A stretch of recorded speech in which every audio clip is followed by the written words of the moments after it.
তো Gautam Gambhir as a India টি-20 coach যে রেকর্ডভাবে শুরু করেছিল 3টে ম্যাচে জয়, ওডিআইতে করতে পারলো না। কারণ ব্যাপারটা এটা গৌতম গম্ভীর বলে নয়, এটা কিন্তু টিম ইন্ডিয়ার ওডিআই টিমের বারবার প্রবলেম হয়েছে 2013-র পরে।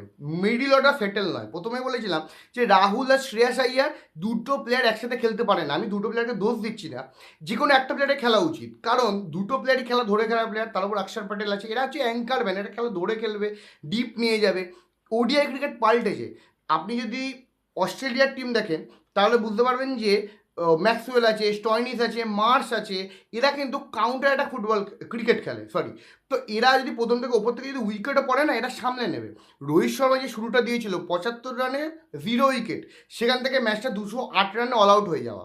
তো এটাই ব্যাপার, এখন কিন্তু ক্রিকেটে কাউন্টার অ্যাটাক ক্রিকেট খেলতে হবে। ওপর থেকে রান তোমার প্লেয়ার করে দিচ্ছে, তোমাকে মিডিল অর্ডারে খালি ম্যাচটাকে বার করে নিতে হবে, আস্তে আস্তে খেলো। তো সেটা করতে পারেনি, সেকেন্ড ম্যাচে কিন্তু হারতে হলো ইন্ডিয়া।